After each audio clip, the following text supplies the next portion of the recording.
तो गाइस, अगर आपके पास PTUSL में कोऑपरेटिंग अकाउंटिंग का जैसे सब्जेक्ट है तो पता है ना कितना हार्ड है पास होना इसमें। और अभी तो टाइम बिल्कुल भी नहीं बचा है एग्ज़ाम आने में। तो कुछ लोग करते हैं कि लास्ट में पढ़ेंगे, तो आप बिल्कुल भी टाइम नहीं है। तो ये जो वन शॉट लेके आई हूँ मैं, इसमें हम सारा सिलेबस कवर करेंगे, जिसमें न्यूमेरिकल्स देखेंगे पहले, फिर उसके बाद अगर टाइम रहता है तो थ्योरी करेंगे। बट मैं इतना गारंटीड है, मैं दोनों चीज़ करवाऊँगी। थ्योरी 32 मार्क्स की आती है अप्रोक्स, दोनों में, बीकॉम ऑनर्स और प्रोग्राम में थोड़ी ज़्यादा मार्क्स की आती है, ऑनर्स में थोड़ी कम आती है। ठीक है, तो थ्योरी अकेली पास नहीं करवा सकती, थोड़ी बहुत न्यूमेरिकल करने होते हैं तो हम न्यूमेरिकल भी करेंगे। ठीक है, subscribe to the channel because it's free. I come up with new. तो क्या होता है, इस जो सब्जेक्ट है इसमें हमारे 18 चैप्टर हैं, 17 यहाँ तक, देन यूनिट नंबर 5 18 चैप्टर है। ठीक है, तो आप उन 5 चैप्टरों को करो जिनसे क्वेश्चन आएंगे। आप क्यों 18 चैप्टर करो, आपके 5 क्वेश्चन आने हैं तो 5 उन चैप्टर को करो ना जिनसे क्वेश्चन आने हैं। Why you are doing all the chapters, क्यों कर रहे हो सारे चैप्टर्स। और अगर इस यूनिट पे बैठ गए ना तो समझ ही नहीं आएगा, कभी भी पूरा सिलेबस कंप्लीट होगा ही नहीं। मैं गारंटी दे रही हूँ।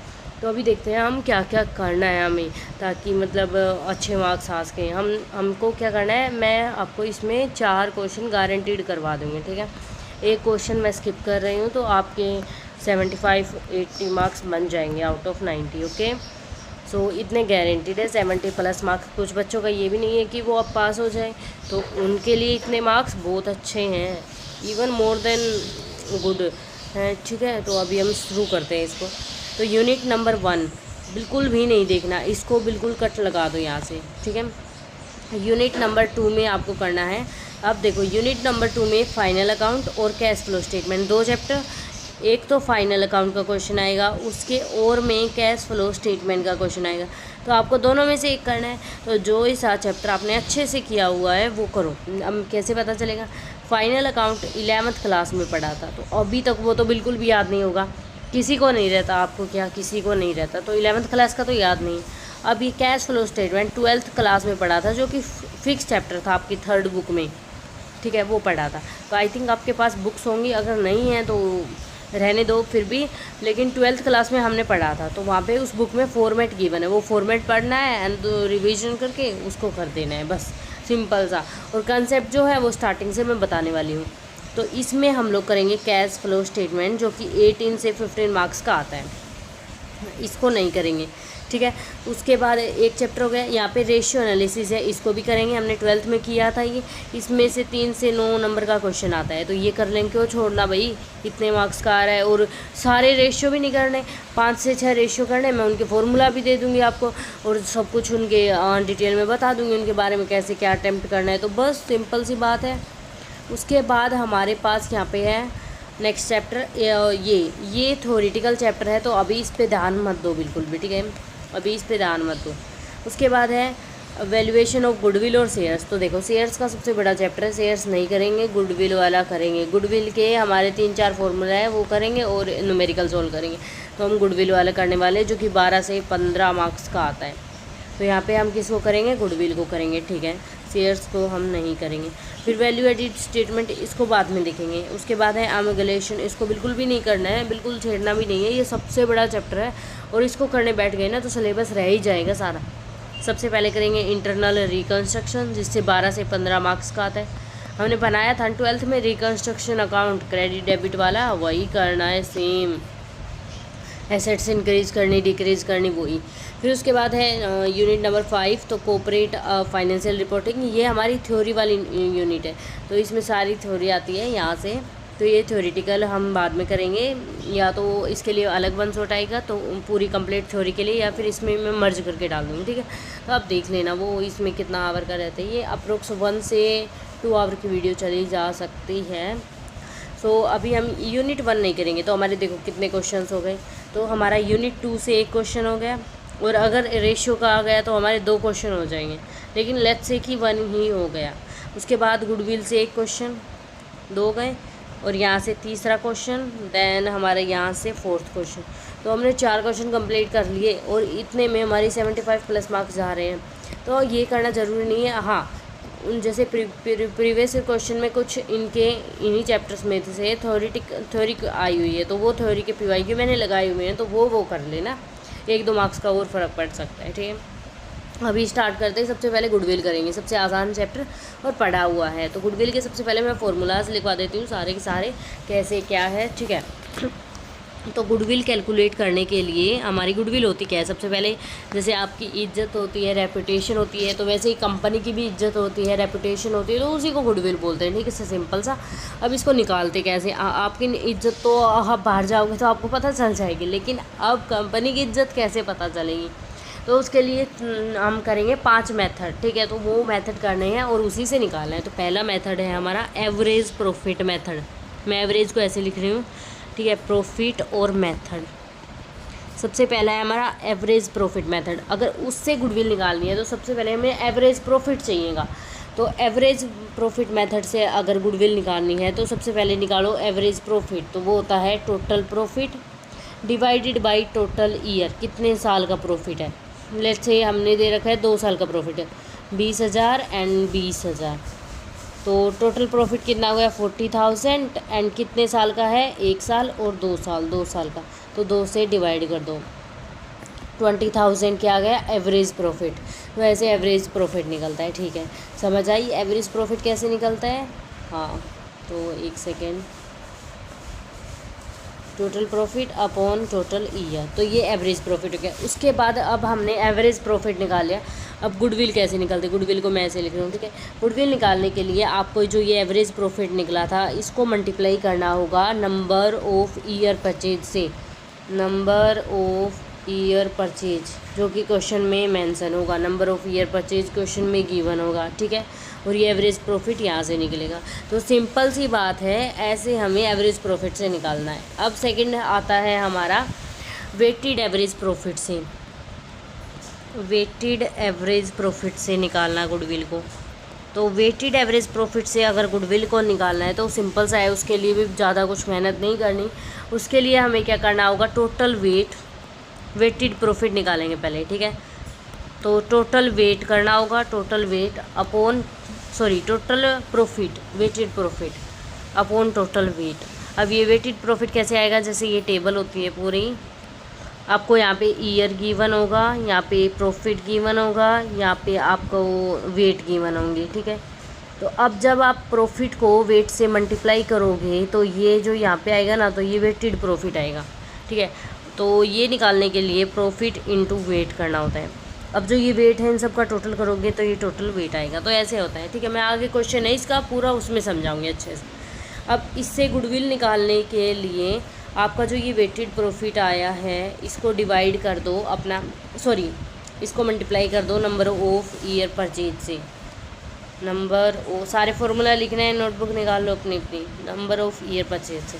तो जैसे कि हमने यहाँ पे गुडविल निकालने के लिए पहले एवरेज प्रॉफिट निकाला और फिर नंबर ऑफ ईयर परचेज से किया मल्टीप्लाई। तो ऐसे ही यहाँ पे गुडविल निकालने के लिए वेटेड प्रॉफिट निकालो, फिर उसको मल्टीप्लाई करो नंबर ऑफ ईयर परचेज से। बिल्कुल सेम फार्मूला है दोनों। एक बार आराम से समझो, बैठ के शांति से, देन समझ आ जाएगा, ठीक है। अभी उसके बाद हम थर्ड फार्मूला की बात करते हैं, जो कि हमारा है सुपर प्रॉफिट। तो हमारा सुपर प्रॉफिट मेथड, तो अभी हम इसको देखने वाले हैं ये कैसे निकलता है। तो आराम से समझो, देखो मैं आराम से ही करवा रही हूँ सारी चीज़ें। तो सुपर प्रॉफिट मेथड में गुडविल कैसे निकालते हैं, सबसे पहले हमें सुपर प्रॉफिट निकालना होगा, ठीक है।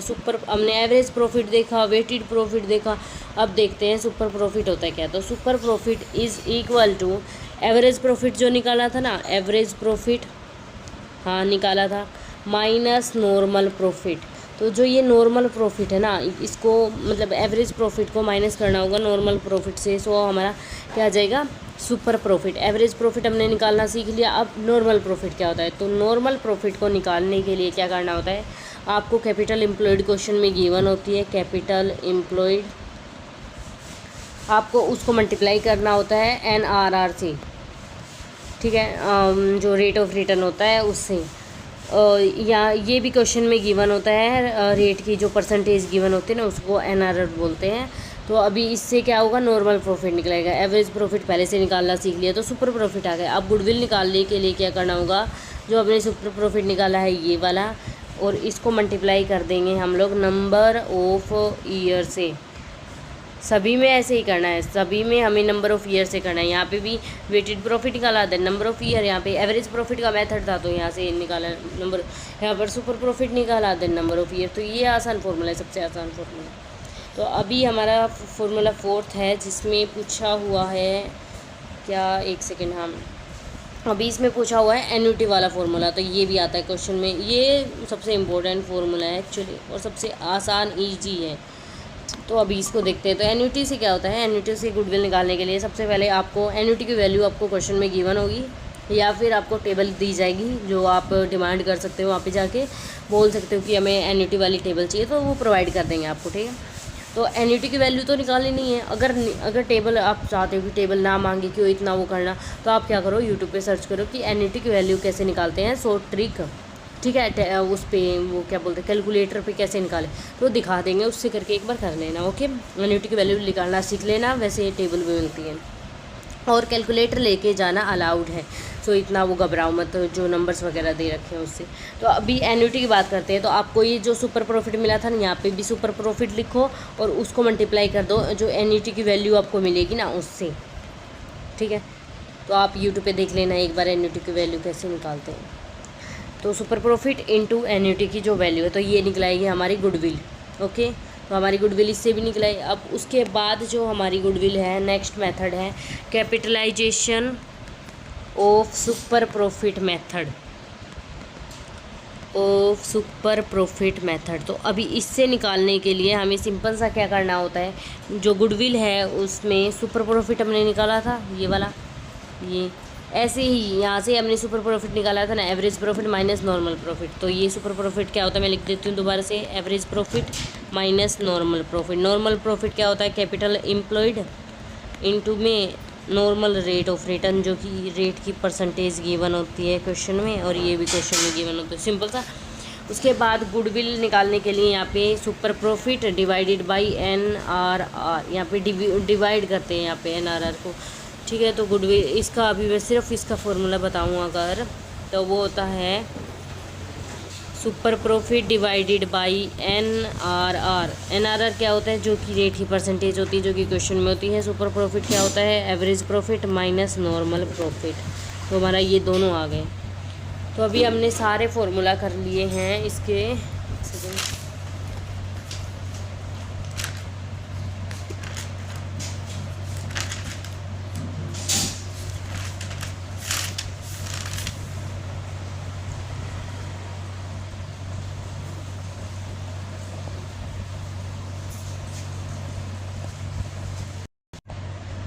तो अभी सारे फॉर्मूला कर लिए हैं गुडविल के। तो अभी ये एक क्वेश्चन लगाते हैं, ठीक है। क्वेश्चन लगाना सबसे इम्पोर्टेंट है, क्योंकि तो अभी तो आपको पता चलेगा कि एक्चुअल एग्ज़ाम में आते क्या है।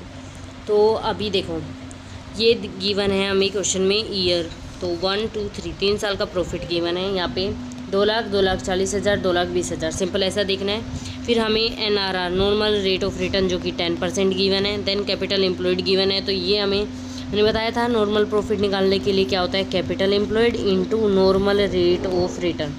तो कैपिटल एम्प्लॉयड 12 लाख इंटू 10%, तो 12 लाख इंटू 10%, तो ये आ जाएगा हमारा नॉर्मल प्रॉफिट। देखो सिंपल सा ऐसे फॉर्मूला पुट करते चल। Present value of annuity 5 year at 10%, ये आ गई। तो ये एन्युटी की वैल्यू यहाँ पे गिवन है। अगर नहीं गिवन होती तो इन 3 चीज़ों से हमें एन्युटी की वैल्यू उस पर देखनी थी टेबल पे। और ये देखने के लिए आप अपनी बुक के पीछे जो सबसे पीछे कवर है उस पर भी देख सकते हो, समझ आ जाएगा। फिर भी नहीं आता है तो यूट्यूब पे देख लो कि कैसे देखते हैं, ठीक है। उसके बाद profit included non incurring profit at average profit, मतलब इसमें 3,000 फालतू के जोड़ दिए जो कि हुआ ही नहीं था। नॉन इंकरिंग प्रॉफिट जो कि हमारा प्रॉफिट नहीं है, वो जैसे कि आपने शेयर्स बेच दिए, तो शेयर्स बेच के जो पैसा कमाया है वो आपका प्रॉफिट नहीं है। क्यों? क्योंकि आपकी कंपनी तो फर्नीचर की थी, तो जो फर्नीचर से कमाओगे वही आपकी कंपनी का प्रॉफिट होगा, शेयर्स वाला नहीं होगा, वो आपका पर्सनल प्रॉफिट है। तो ये 3,000 माइनस करने हैं। तो अभी निकालना क्या है, वैल्यू ऑफ गुडविल निकालनी है as 5 year purchase of super profit. 5 year दे दिए, number of year purchase 5 year. Annuity method से निकालना है, कैपिटलाइजेशन मेथड से निकालना है। तो अभी इसको कैलकुलेट करते हैं। सबसे पहले हमें निकालना होता है, देखो प्रॉफिट गिवन है, ठीक है, 2 लाख प्रॉफिट गिवन है। फिर उसके बाद 2,40,000 गिवन है। देन थर्ड ईयर का प्रॉफिट है 2,20,000, ठीक है। 3 साल के प्रॉफिट गिवन है, हमने लिख लिया। उसके बाद हमें एवरेज प्रॉफिट निकालना है। तो इन 3 साल के जो प्रॉफिट है इनको प्लस करो, तो इनको प्लस करो तो 6,60,000 आ गया। उसको डिवाइड कर दो, अब हमने 3 साल का निकालना है तो 6,60,000 को 3 से डिवाइड कर दो, तो ये 2,2,0,1,2,3 2,20,000 आ गए एवरेज प्रॉफिट। तो ये हमारा एवरेज प्रॉफिट आ गया 2,20,000, यहाँ पे भी इन्होंने निकाल रखा है। फिर हमने देखा यहाँ पे नॉन रिकरिंग प्रॉफिट, मतलब जो होना ही नहीं था वो ऐसा प्रॉफिट जोड़ दिया। तो कितना प्रॉफिट जोड़ दिया, ऐसा जो हमारा था ही नहीं, तो ऐसा प्रॉफिट 3,000 रुपये जोड़ दिया। तो 2,20,000 हमारा एवरेज प्रॉफिट, उसमें से हम 3,000 घटा देंगे। अगर 3,000 घटा रहे हैं तो 2,17,000 आ गया। तो 2,17,000 हमारा एक्चुअल प्रॉफिट है। क्या है एक्चुअल प्रॉफिट, कितना है 2,17,000। अभी इसको रब कर देते हैं। हाँ, तो हमारा एक्चुअल प्रॉफिट है 2,17,000। ठीक है, तो हमने एवरेज प्रॉफिट निकाल लिया। Average profit is equal to 2,17,000। Okay, 2,17,000 हमारा एवरेज प्रॉफिट आ गया। उसके बाद अभी आगे देखना है कि हमें नॉर्मल प्रॉफिट की चीज़ें दे रखी हैं। देखो, नॉर्मल रेट ऑफ रिटर्न और कैपिटल एम्प्लॉयड दे रखा है। तो कैपिटल एम्प्लॉयड हम इसको बाद में भी देख सकते हैं, वैसे अभी हम क्वेश्चन के हिसाब से चले तो आपको आसानी से समझ आए, इसलिए मैं दूसरे तरीके से करवाती हूँ। ठीक है, तो अभी हमने एवरेज प्रॉफिट निकाल लिया। उसके बाद हम देखते हैं कि गुडविल कैसे कैसे निकालने हैं। तो हमें सुपर प्रॉफिट से निकालने हैं। तो सुपर प्रॉफिट का सबसे पहले फॉर्मूला क्या है, देखो सुपर प्रॉफिट का वैसे मैंने करवाया था, यहाँ पे ये रहा। देखो, super profit method, super profit और एवरेज प्रॉफिट में से जब हम नॉर्मल प्रॉफिट घटाते हैं तो यहाँ पे लिखो super profit is equal to average profit minus normal profit. तो एवरेज प्रॉफिट हमारा निकल आया जो कि कितना है 2,17,000। तो 2,17,000 माइनस नॉर्मल प्रॉफिट। अब नॉर्मल प्रॉफिट निकालना है। तो नॉर्मल प्रॉफिट कैसे निकलेगा, देखो नॉर्मल प्रॉफिट का फॉर्मूला बताया था कैपिटल एम्प्लॉयड इनटू में normal rate of return. Normal rate of return क्या है, जो कि रेट की परसेंटेज गिवन है क्वेश्चन में। कैपिटल और एम्प्लॉयड क्वेश्चन में गिवन होगा। तो कैपिटल एम्प्लॉयड यहाँ पे गिवन है 12 लाख और ये 10%। तो जो 12 लाख है ये क्वेश्चन में करके दिखाना है, उसका 10%। ठीक है, तो वो आ जाएगा 1,20,000। तो ये आ गया हमारा नॉर्मल प्रॉफिट। तो इसको यहाँ से घटा देंगे, सॉरी एक सेकंड में इसको हटा देती हूँ। आपको क्वेश्चन में आराम से करके दिखाने सारी चीज़, यहाँ पे स्पेस कम है इसलिए मैं नहीं कर रही सारी चीज़। तो यहाँ पे हम माइनस कर देंगे, हमारा जो नॉर्मल प्रॉफिट आया था 1,20,000। तो अगर हम 2,17,000 में से 1,20,000 घटाएंगे तो 97,000 आ गए हमारा सुपर प्रॉफिट। क्या आया ये सुपर प्रॉफिट। अब गुडविल निकालनी है। Goodwill is equal to super profit into number of year purchase. Number of year purchase 5 साल गिवन है हमें यहाँ पे। तो सुपर प्रॉफिट हमारा निकला 97,000 इंटू में 5 इज़ इक्वल टू 4,85,000। तो यह हमारा आंसर आ गया, गुडविल निकल गई सुपर प्रॉफिट मेथड से। सो हमारा सुपर प्रॉफिट मेथड डन हो गया। अभी देख सकते हो आसानी से, एक बार फिर से समझाओ। तो सबसे पहले एक प्रॉफिट गिवन था, ठीक है, तो इन सब का सम करो, सारा टोटल करो प्रॉफिट को, उसको डिवाइड कर दो कितने साल का प्रॉफिट है। जैसे 3 साल का था, अभी डिवाइड करेंगे तो हमारे क्या निकलेगा एवरेज प्रॉफिट। अब एवरेज प्रॉफिट हमारा निकला आया, तो उसमें कह रहा है कि 3,000 फालतू के जोड़ दिए, तो उन 3,000 को माइनस कर दो, तो वो हमारा एक्चुअल जो एवरेज प्रॉफिट है वो निकलेगा, जिसको हम बोलते हैं FMP। तो ये हमारा FMP 2,17,000 निकल के आ गया। फिर उसके बाद हमें बोल रहा है कि सुपर प्रॉफिट मेथड से हमें गुडविल निकालनी है। तो गुडविल कैसे निकालते हैं सुपर प्रॉफिट से। सुपर प्रॉफिट से निकालने के लिए average profit minus normal profit. तो एवरेज प्रॉफिट अभी हमने निकाला 2,17,000। अब नॉर्मल प्रॉफिट निकालने के लिए 2 चीज़ें हमें गिवन है। नॉर्मल प्रॉफिट निकालने के लिए क्या होता है, capital employed into normal rate of return. तो कैपिटल एम्प्लॉयड 12 लाख गिवन है into normal rate of return 10%। तो ये निकालेंगे तो हमारा आ गया 1,20,000। अभी इसके बाद अब हम एवरेज प्रॉफिट में से नॉर्मल प्रॉफिट घटाएंगे तो सुपर प्रॉफिट, तो वो आ गया 97,000। अब गुडविल निकालने के लिए हम क्या करते हैं, super profit into number of year purchase. तो 97,000 हमारा सुपर प्रॉफिट निकल के आया था। नंबर ऑफ ईयर परचेज यहाँ पे हमें गिवन है एट 5 ईयर परचेज। तो ये यहाँ पे 5 हो गया, इनटू में कर दिया, तो अब 4,85,000 हमारा आंसर आ गया। तो ये गुडविल निकल के आ गए। अब इसको मैं हटा देती हूँ। हमने सुपर प्रॉफिट से निकाल लिया। अब हम निकालते हैं हमारे दूसरे मेथड से, जो कि गिवन है एन्युटी मेथड से। इसमें हमें सुपर प्रॉफिट का चाहिए था, वैसे एक बार देखते हैं। हाँ आ गया, हमें यहाँ पे सुपर प्रॉफिट चाहिएगा एन्युटी मेथड में। क्यों, क्योंकि देखो मैं दिखा देती हूँ एक बार, कंफ्यूज नहीं होने का। तो यहाँ पे सुपर प्रॉफिट इनटू एन्युटी की वैल्यू, तभी एन्युटी मेथड से गुडविल निकलेगी। ठीक है, तो हमारा सुपर प्रॉफिट कितना है 97,000, ये याद रखना है। तो हमारा सुपर प्रॉफिट है 97,000। ओके, तो हमारा सुपर प्रॉफिट है 97,000 एंड नॉर्मल प्रॉफिट है हमारा 1,20,000। तो ये सारी चीज़ें हम एक बार लिख लेते हैं ताकि हमें याद रहे, क्योंकि इतनी जगह नहीं है ना। तो ये हमारी सारी चीज़ें हैं। अब उसके बाद है हमारा सेकंड मेथड एन्युटी मेथड से गुडविल निकालने के लिए। तो एन्युटी मेथड से जब हम गुडविल निकालें तो सुपर प्रॉफिट इनटू जो एन्युटी की जो वैल्यू है ना, तो उससे मल्टीप्लाई कर दो। एन्युटी की वैल्यू लिख देते हैं यहाँ पे। तो सुपर प्रॉफिट हमारा हमने निकाल लिया था 97,000, ये रहा। अगर फिर भी नहीं समझ आया पीछे जाके देखो एक बार। देन एन्युटी की वैल्यू वाईटी सोर्स में देखना आप, यहाँ पे देखो गिवन है 3.78 यहाँ पे तो गिवन है। अगर नहीं गिवन होती, सिर्फ ये चीज़ गिवन होती, तो कैसे निकालना है वो यूट्यूब पे देखो, शॉर्ट्स में 1 मिनट की वीडियो होगी, वो निकल आएगी। और उसके बाद अगर फिर भी नहीं समझ आता तो आपको टेबल मिलेगी पेपर में, वो टेबल मांग लेना, हो जाएगा। तो अभी 3.78 हमें गिवन है। यहाँ पे इसको मल्टीप्लाई करेंगे तो 3,66,600 ये आ गया 3,66,000 जो भी है। ये हमारी आ गई गुडविल एन्युटी मेथड से। सिंपल है, सबसे सिंपल मेथड है ये, और लोग इसी से घबराते हैं कि एन्युटी की वैल्यू कैसे निकाल। अरे यूट्यूब पे देखो तो सॉरी, एक बार कोई शॉर्ट्स देख लो, उसी से समझ आ जाएगी एन्युटी की वैल्यू कैसे निकलेगी। अभी रहने देते हैं उसको, आगे चलते हैं हम लोग। नेक्स्ट मेथड है as per capitalisation method. Capitalisation के भी 2 मेथड होते हैं, एक सुपर प्रॉफिट, एक एवरेज प्रॉफिट। तो अभी हम सुपर वाला जो भी गिवन है यहाँ पे वो देखते हैं।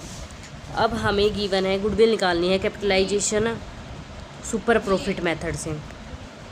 कैपिटलाइजेशन सुपर प्रॉफिट मेथड से गुडविल निकालने के लिए क्या करते हैं, सुपर प्रॉफिट अपॉन NRR। तो अभी करते हैं, चलो। तो अभी इससे कैसे गुडविल निकलती है, super profit upon normal rate of return. तो सुपर प्रॉफिट 97,000 गिवन है, नॉर्मल रेट ऑफ रिटर्न यहाँ पे 10% गिवन है।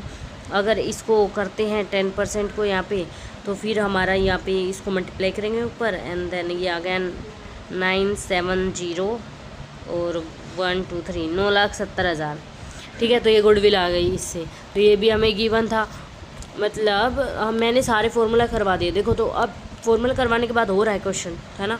Capitalisation of super profit method लिखा, goodwill is equal to super profit into NRR divide by, then इसको divide कर दो, बस सिंपल है। तो इतना घबराने का नहीं है, इस टाइप के क्वेश्चंस में गुडविल आसानी से हो जाती है, तो इसमें इतना वो टेंशन लेने की बात नहीं है। इसमें ये एक ऐसा क्वेश्चन है जिसमें सारे कंसेप्ट कवर्ड हैं, तो इसमें टेंशन मत लो। अभी एक और मेथड है जो कि मैंने नहीं करवाया है, फ्यूचर मेंटेबल प्रॉफिट, मतलब एवरेज प्रॉफिट ही बोलते हैं इसको। तो अगर इससे निकालते हैं ना, तो आपको जो आपका एवरेज प्रॉफिट है, मैंने बताया था FMP क्या है, रियल एक्चुअल प्रॉफिट। तो जो ये एवरेज प्रॉफिट है इसको NRR से डिवाइड कर दो और माइनस कर दो क्लोजिंग कैपिटल एम्प्लॉयड। तो देखो आपका एक्चुअल प्रॉफिट था 2,70,000, हमने क्वेश्चन में निकाला था। देन उसको नॉर्मल रेट ऑफ रिटर्न हमें यहाँ पे 10% गिवन है। देन यहाँ पे क्लोजिंग कैपिटल एम्प्लॉयड, यहाँ पे है हमारी closing capital employed, late me show you, 12 lakh. अरे कैपिटल एम्प्लॉयड को ही बोलते हैं क्लोजिंग कैपिटल एम्प्लॉयड। सो ये आ गई 12 लाख। इसको अगर करते हैं तो हमारा आ गया 9,70,000। तो ये हमारा इससे भी गुडविल निकलाई। अगर एवरेज प्रॉफिट का पूछे तो यहाँ पे एवरेज प्रॉफिट रख के इसको कर देना और माइनस करना है कैपिटल एम्प्लॉयड। और सुपर प्रॉफिट का पूछे तो super profit upon NRR, simple. लेकिन एवरेज प्रॉफिट में ये एडजस्टमेंट करनी होती है। तो आई थिंक समझ आ गया होगा क्वेश्चन, नहीं आया तो एक बार फिर से बैक करके फिर से देख लो एक बार इस वीडियो को, इस टॉपिक को। एंड ये हमारा गुडविल का ख़त्म।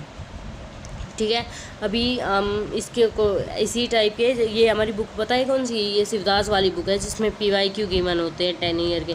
तो इसकी PDF भी टेलीग्राम पे है। अगर वैसे बुक चाहिए फिजिकल कॉपी तो लेके आ सकते हो, एंड्रॉयड की मिलेगी समथिंग 1000 नहीं, एंड्रॉयड की। ठीक है, तो 100 रुपये की कुछ मिलेगी, लेके आओ और आराम से सोल्व करो क्वेश्चंस को, देखो किस तरीके से सोल्व कर रहे हैं वो लोग। वैसे ही करना है, सिंपल सा तरीका है, आराम से पास हो सकते हो, अच्छे नंबर आएंगे। गुडविल के फॉर्मूला हो गए। अभी एक हमने क्वेश्चन देखा था वेटेड प्रॉफिट का, जो कि मैंने बताया था मैं आगे बिल्कुल डिटेल में करवाऊंगी, ये वाला वेटेड एवरेज प्रॉफिट। हमने यहाँ पे सारे क्वेश्चंस कवर कर लिए। एवरेज प्रॉफिट देख लिया हमने, सुपर प्रॉफिट देख लिया, एन्युटी वाला भी देख लिया और ये भी देख लिया, और एक एवरेज प्रॉफिट मेथड वाला भी देख लिया, कैपिटलाइजेशन वाला, जिसमें हमें average profit upon normal rate of return minus capital employed करना होता है, ये भी देख लिया।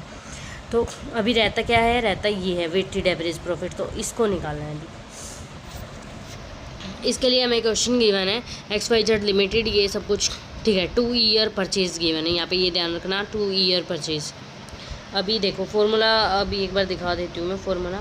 Weighted profit is equal to total weight and total weighted profit, और total weighted profit profit into weight and then total weight, number of year purchase, और इसको मल्टीप्लाई करेंगे। तो देखो हमें यहाँ पे इसकी ज़रूरत पड़ेगी ना, अभी दिखा के लाई हूँ मैं, यहाँ इसकी ज़रूरत पड़ेगी किसकी, यहाँ पे 2 साल number year of purchase, 2 year of purchase है यहाँ पे, 2 year of purchase, year of purchase, ठीक है। उसके बाद है 3 साल का प्रॉफिट गिवन है, तो अभी 3 साल का हमें प्रॉफिट मेंशन है, 12,40,000, 10 लाख, 14 लाख हैं, ये हमें वेट गिवन है। अब टोटल वेट निकालने के लिए क्या करते थे, इनका मल्टीप्लाई करो और जो यहाँ पे जो अमाउंट आएगी ना वो टोटल वेट आएगी। लेकिन वो आसान क्वेश्चंस में होता है, लेकिन दिल्ली यूनिवर्सिटी आपको इतना आसान क्वेश्चंस नहीं देगी, उसमें आपको एडजस्टमेंट मिलेंगी, ये एडजस्टमेंट सोल्व करना होगा, तभी आप इतने आसानी से पहुंच पाओगे वहाँ पे। तो अगर ये एडजस्टमेंट सोल्व करनी है तो इस जो अमाउंट है इसमें हमें चेंज करना होगा, ठीक है, ये एडजस्टमेंट सोल्व करने के लिए। फिर उसके बाद आपका सिंपल रहेगा क्वेश्चन। तो अभी एडजस्टमेंट करते हैं, देखो इसी से करवा देती हूँ, आसान सा है। हम प्रॉफिट लिखते हैं पहले, प्रॉफिट एज पर बुक हमारा 12,40,000, ठीक है, फिर 10 लाख, देन 14 लाख। हम ये 2021 का, ये 21-22, ये 22-23 का सारा लिखते हैं। उसके बाद हम करते हैं हमारी एडजस्टमेंट, तो हमें गिवन है, चलो दिखाते हैं। तो पहली एडजस्टमेंट है ऑन 31 दिसंबर 2021, तो 2021 में दिसंबर में, तो दिसंबर में हुई है ये चीज़, इसको अभी नहीं करना, लास्ट में करेंगे, सबसे लास्ट में एडजस्टमेंट की बात है। Closing stock for the year 2020 और 21 वॉज ओवर वैल्यूड बाई 15,000, ये भी पे अच्छी। उसके बाद है to cover management cost annual charge 25,000 should be made for the purpose of goodwill valuation. देखो मैनेजमेंट जो कॉस्ट होती है ना वो गुडविल में कैलकुलेट नहीं होती, ये फालतू के खर्चे थे और इसी में जोड़ दिए। तो हम क्या करेंगे, इसको माइनस कर देंगे 25,000 रुपये को सभी प्रॉफिट में से। क्यों यहाँ पे मेंशन नहीं है कि कब माइनस करें, तो हम एज्यूम कर लेते हैं कि तीनों साल में हमने मैनेजमेंट कोर्स चार्ज किए, तो तीनों साल माइनस करना पड़ेगा। तो 12,40,000 में से 25,000, देन 10 लाख में से 25, देन 14 लाख में से 25,000। तो अभी हमारा प्रॉफिट कितना बच गया, 12,15,000, 9,75,000, 13,75,000। अब ये प्रॉफिट बच गया। अब आगे हमें ये बोल रहा था, एक सेकेंड, हमें बोल रहा है ये क्या, ये बोल रहा है कि closing stock for the year 2020-21 के प्रॉफिट को ही छेड़ना है, अब इनको दोनों को नहीं छेड़ना, ठीक है। Was over valued by 15,000। आपका प्रॉफिट था लेट से 45,000, आपने मान लिया उसको अराउंड 15,000 प्लस करके मान लिया, आपने प्रॉफिट मान लिया 60,000 और आपका प्रॉफिट था 45,000, तो 15,000 फालतू लिख दिए। और आपको पता भी है ये बात कि आपने गलती से लिख दिया, तो अभी उसको माइनस करना पड़ेगा ना दोबारा से, तो ओवर वैल्यूड को माइनस करते हैं हम, ठीक है। तो लेस कर देंगे क्लोजिंग स्टॉक को यहाँ पे 15,000 और इसको अगली साल इसमें नेक्स्ट प्रॉफिट में जोड़ देंगे, ठीक है। अगर ओवर वैल्यूड दिखाए तो इस साल तो माइनस करेंगे जिस साल का दिखा रहा है 2020-21 का, और जो नेक्स्ट ईयर है उसमें रिवर्स करके इसको प्लस कर देंगे, तभी हमारी एडजस्टमेंट सारी सेम आएंगी, ठीक है। तो अभी जो इस साल दिखा रहा है उसको एक सेकेंड, हाँ, तो हमारा प्रॉफिट है जो 15,000 का ओवर वैल्यूड है, तो इस साल 2020 और 21 में हम क्या करेंगे, इसको माइनस करेंगे, नेक्स्ट ईयर 21-22 में क्या करेंगे हम लोग, प्लस करेंगे, ठीक है। तो यहाँ पे माइनस कर दी 15,000, ठीक है, 20-21 में, फिर उसके बाद 21-22 में हम लोग प्लस करेंगे 15,000, ये क्लोजिंग की हो गई। फिर उसके बाद एक एडजस्टमेंट बच गई 31 दिसंबर 2021 को 50,000 रुपये जो कि चार्ज कर लिया हमें रिवेन्यू, और वो खर्चा हुआ था हमारा, और उस पर 10% डेप्रिसिएशन भी है। तो देखो major repair of plant rated as capital expenditure, तो 50,000 खर्चे जोड़ लिया और वो हुआ था मतलब रिवेन्यू, तो 50,000 को हम वापस से प्लस कर देंगे। अब प्लस कर दिया तो हमारा ये प्रॉफिट आ गया। उसके बाद हमें यहाँ पे बोल रहा है वहाँ पे 10% डिप्रिसिएशन भी था, तो 50,000 का अगर हम 10% निकालें तो हमारा कितना डिप्रिसिएशन आ गया, 5,000, ठीक है। 5,000 आपकी साल और ये कैसे डिप्रिसिएशन है, रिड्यूसिंग बैलेंस मेथड। तो अभी नेक्स्ट ईयर कैसे निकलेगा, तो 50,000 में से हमने 5,000 का तो पहले से डिप्रिसिएशन दे दिया, अब बच गए 45,000। अगली साल हमें 45,000 पे डिप्रिसिएशन निकालना होगा 10%, तो वो आ जाएगा 4500। ठीक है, तो ये पहला साल का डिप्रिसिएशन फर्स्ट ईयर का, ये सेकेंड ईयर का डिप्रिसिएशन रिड्यूसिंग मेथड से ऐसे ही निकलता है। ठीक है, तो ये पहले साल का 5,000, ये 4500 दूसरे साल का घटा देंगे, तो ये टोटल प्रॉफिट आ गया 12 लाख, 10,35,000 और ये इतना। एक बार इसको हटा देती हूँ मैं, तो ये हमारा टोटल प्रॉफिट आ गया एडजस्टमेंट करने के बाद। सारी एडजस्टमेंट हमने कर लिया। अब गुडविल कैसे निकालते हैं, देखो वैसे टेबल बनाना आसान रहता है। तो देखो यहाँ पे भी इसको निकालने के लिए सिंपल 1, 2 और 3 हम तीनों चीज़ लिख लेते हैं। यहाँ पे ईयर, फिर उसके बाद वेट, देन वेट लिखने के बाद हमारा यहाँ पे प्रॉफिट लिखते हैं, फिर यहाँ पे आ जाएगा वेटेड प्रॉफिट। तो अभी इसको ऐसे निकालते हैं। ठीक है, अभी इसको थोड़ा बड़ा कर देते हैं। तो देखो अभी ईयर गिवन है 2021 और 22 और 23 हमें गिवन।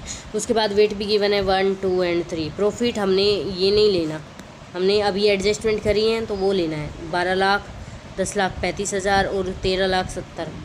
तो सबसे पहले 12 लाख प्रॉफिट, फिर 10,35,000 प्रॉफिट, देन उससे नेक्स्ट ईयर का 13,70,500 प्रॉफिट। उसके बाद वेट गिवन है, सारी चीज़ गिवन है। अब इसको मल्टीप्लाई करो, इन दोनों को मल्टीप्लाई करो इन सबको, और यहाँ पे लिख दो वेटेड प्रॉफिट आ जाएगा। तो 12 लाख को 1 से करोगे तो 12 लाख आ जाएगा।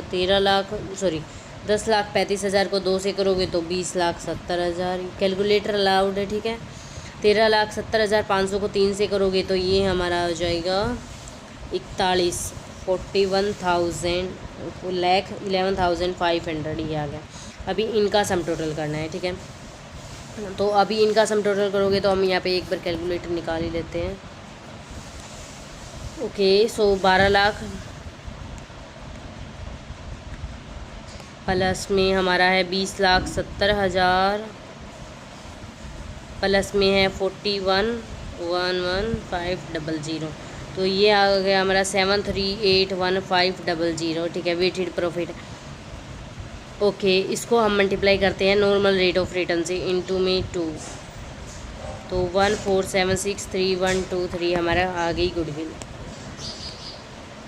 ठीक है, डन। देखो अभी गुडविल का मैं फॉर्मूला भी था यहाँ पे मेरा। वेटेड प्रॉफिट हमने निकाल लिया। Weighted profit into number of year purchase. तो देखो वेटेड प्रॉफिट हमारा इतना आ गया, into number of year purchase 2 साल, तो 2 साल से मल्टीप्लाई किया तो ये गुडविल आ गई। सो आई थिंक ये भी समझ आ गया होगा। तो गुडविल का पूरा चैप्टर हो गया कंप्लीट। ओके, सो अभी इसको दोबारा से करके देख सकते हो। अगर फिर भी नहीं समझ आए तो वीडियो दोबारा देखना, एंड फिर भी नहीं आता है तो और कुछ क्वेश्चंस प्रैक्टिस करना, और आराम से शांति से समझो। 2x पे देखने की बिल्कुल भी ज़रूरत नहीं है, नो नीड, बिकॉज उस पर आप देखोगे ना तो आपको बहुत ज़्यादा टाइम वेस्ट हो जाएगा, आपको कुछ समझ नहीं आएगा, बिकॉज उसमें जल्दी बोलते रहते हैं। ठीक है, अब आती है हमारी नेक्स्ट जो है रेशियो का चैप्टर। तो रेशियो का चैप्टर के लिए पहले फार्मूला इम्पोर्टेंट है, तो अभी मैं कुछ इम्पोर्टेंट रेशियो बता देती हूँ। ठीक है, तो वो करने ही करने हैं। तो फर्स्ट रेशियो है डेट इक्विटी रेशियो। सो डेट इक्विटी रेशियो निकालने के लिए आपको यहाँ पे क्या गिवन है, देखो क्वेश्चन का नाम पढ़ो, डेट इक्विटी रेशियो। तो सबसे पहले आपको क्या करना होगा, इसका हम फॉर्मूला बनाना सीखेंगे। ठीक है, तो डेट लिखना होगा सबसे पहले ऊपर, आपको डेट गिवन है, देन नेक्स्ट पहले डेट, तो डेट ऊपर लिखो, फिर इक्विटी गिवन है तो इक्विटी लिखा, सिंपल फॉर्मूला बन गया डेट इक्विटी रेशियो का। उसके बाद नेक्स्ट फॉर्मूला है डेट इक्विटी रेशियो के बाद इन्वेंट्री टर्नओवर